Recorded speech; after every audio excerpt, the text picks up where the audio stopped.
بسم اللہ والصلاة والسلام علی رسول اللہ۔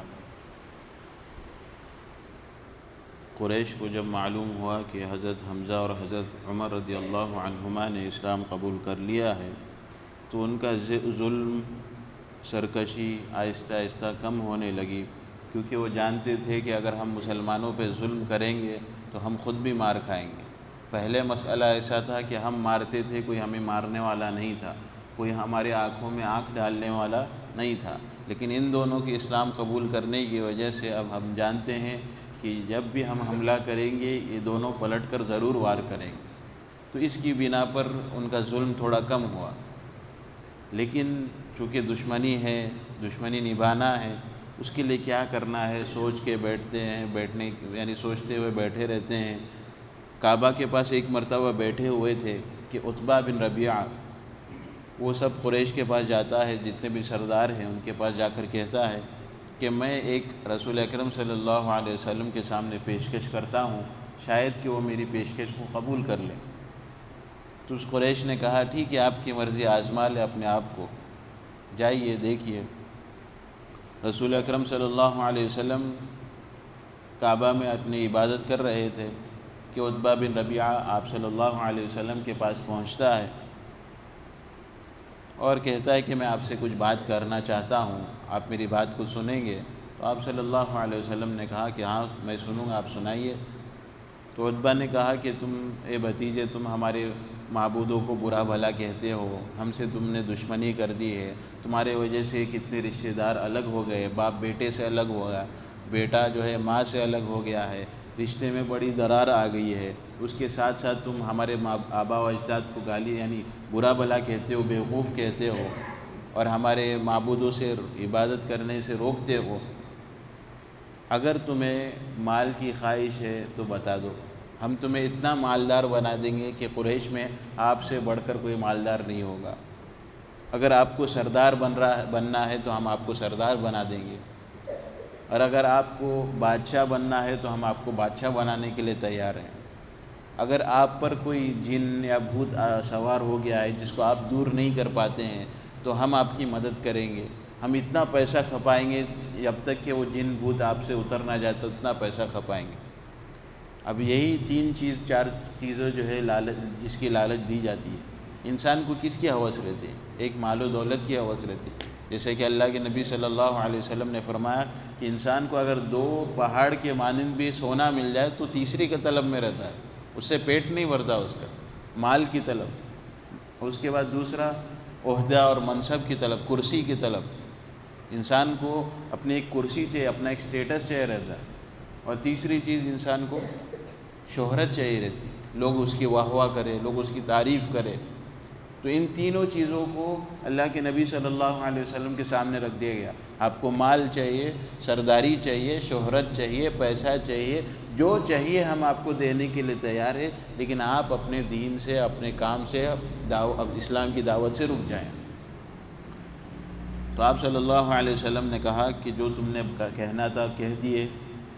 تو اس نے کہا ہاں میری بات ختم ہو گئی۔ تو آپ صلی اللہ علیہ وسلم نے کہا چلو اب میں آپ کو کچھ کہتا ہوں، آپ سنیں۔ تو اس نے کہا ٹھیک ہے، آپ سنائیے۔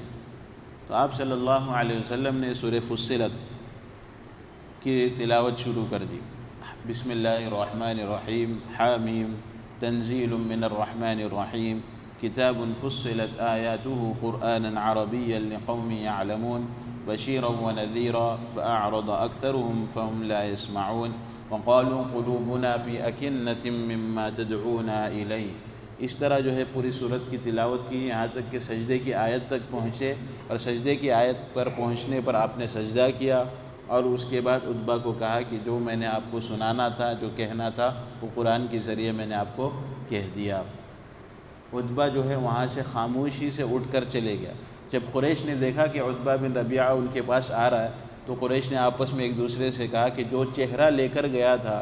وہ چہرہ لے کر نہیں آیا، مطلب یہ بھی بدل کر آ گیا ہے، قرآن کا اثر اس پر بھی ہو گیا۔ جیسے ہی وہ قریب پہنچا تو اس نے کہا کہ رسول اکرم صلی اللہ علیہ وسلم کو اپنے حال پہ چھوڑ دو، انہیں اسلام کی دعوت دینا ہے دے دو، ہم لوگ کو خاموش رہنا چاہیے۔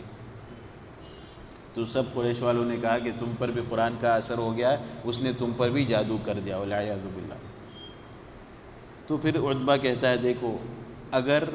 مان لو کہ وہ غلط ہے اور وہ اپنی اسلام کی دعوت جو ہے پوری دنیا میں پھیلاتے رہیں گے، اگر ہم نے ان کو قتل نہیں کیا تو دوسرے عرب والے قتل کر دیں گے، ہمارا کام ہو جائے گا۔ اگر ایسا نہیں ہے، اگر ان کو عزت ملتی ہے، بادشاہت ملتی ہے، پورے لوگ ان کے تابع ہو جاتے ہیں، تو ہمارے لیے اس سے بڑھ کر کیا بات ہے کہ ہمارے میں سے ہی ایک شخص جو ہے پورے عرب کا بادشاہ بن گیا ہے، اس لیے تم ان کو ان کے حال میں چھوڑ دو۔ تو اس پر جو ہے قریش نے ان کو ملامت کہا، برا بھلا کہا اور خاموش رہے گی۔ تو قرآن کا اثر جو ہے ہوتا ہے۔ اب غیر مسلموں کے سامنے قرآن کی تلاوت کریں گے اور تجوید کے ساتھ کریں گے، اچھی آواز سے کریں گے تو ان کے دلوں میں اثر ہوتا ہے، آج بھی ہوتا ہے۔ لیکن مسئلہ یہ ہے کہ ہمیں قرآن پڑھنے نہیں آتا، قرآن تجوید کے ساتھ پڑھنے نہیں آتا، قرآن مخارج کے ساتھ پڑھنے نہیں آتا، ہم قرآن کو اچھی طرح سے ادا نہیں کر پاتے، اور وہ تو دور کی بات ہے، قرآن پڑھنے کی کوشش بھی نہیں کرتے، ہم سیکھنے کی کوشش بھی نہیں کرتے۔ ہم ایسا سمجھتے ہیں کہ ہماری عمر ہو گئی، بڑے ہو گئے، اب کہاں قرآن پڑھیں، کہاں قرآن سیکھیں۔ قرآن سیکھنے کے لیے کوئی عمر نہیں ہے، انسان کی صرف کوشش ہی دیکھی جائے گی۔ اگر ایک انسان بوڑھے ہونے کے بعد بھی قرآن پڑھنے کی کوشش کرتا ہے تو اللہ رب العالمین اس کوشش کی بنا پر ہی اجر دیں گے، اس لیے کہ اللہ کے نبی صلی اللہ علیہ وسلم نے فرمایا جو شخص قرآن اچھی طرح سے پڑھتا ہے، تجوید کے ساتھ بغیر اٹک کے پڑھتا ہے، وہ قیامت کے دن بڑے بڑے معزز فرشتوں کے ساتھ ہوگا۔ اور جو قرآن اٹک کے پڑھتا ہے، کوشش کرتا ہے، اس کو اللہ رب العالمین قرآن پڑھنے کے 2 اجر دیں گے، ایک تو قرآن پڑھنے کا اور دوسرا وہ اٹکنے کا، اور اٹک کے کوشش کرنے کی، اس کا 2 اجر ملے گا اسے۔ تو ہمیں بھی جو ہے قرآن سے محبت ہونی چاہیے، قرآن سے لگاؤ ہونا چاہیے، ہمیشہ قرآن سکھاتے رہنا چاہیے، قرآن پڑھتے رہنا چاہیے، سمجھتے ہوئے لوگوں کو سمجھاتے رہنا چاہیے۔ ابو طالب کی نظر تھی اور ابو طالب نے یہ اقرار لیا تھا اور عہد لیا تھا کہ وہ رسول اکرم صلی اللہ علیہ وسلم کی ہر حال میں حفاظت کریں گے، لیکن چونکہ وہ جانتے تھے کہ خطرہ ابھی بھی موجود ہے، چہ جائے کہ حضرت حمزہ اور حضرت عمر رضی اللہ عنہ نے اسلام قبول کر لیا، لیکن اس کے باوجود بھی خطرہ موجود ہے،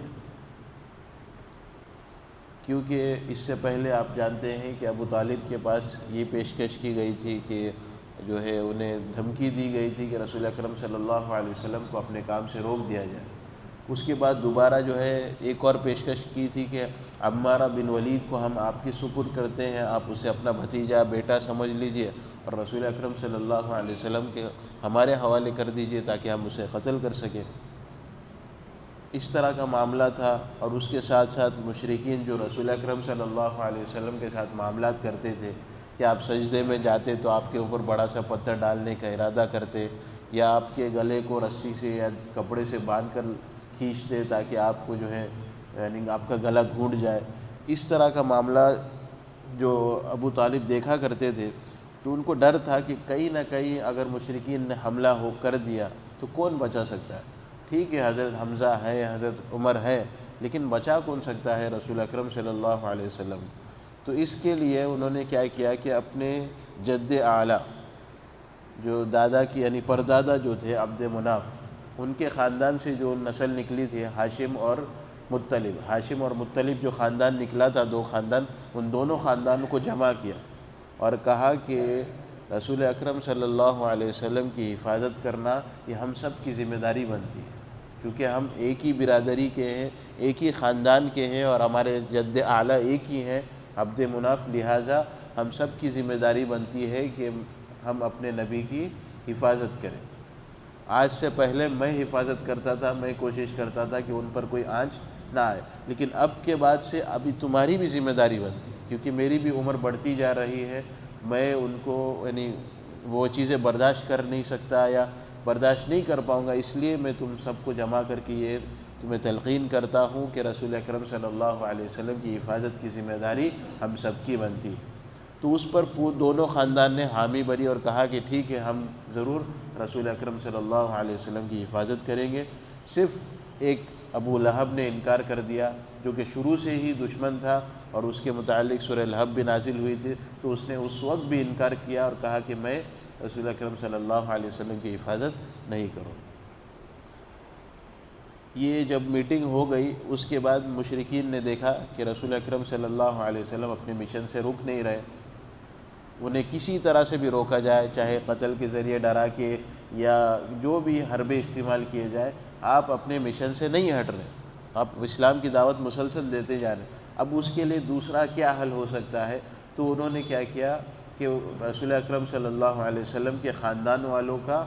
اور صحابہ کا بائیکاٹ کر دیا۔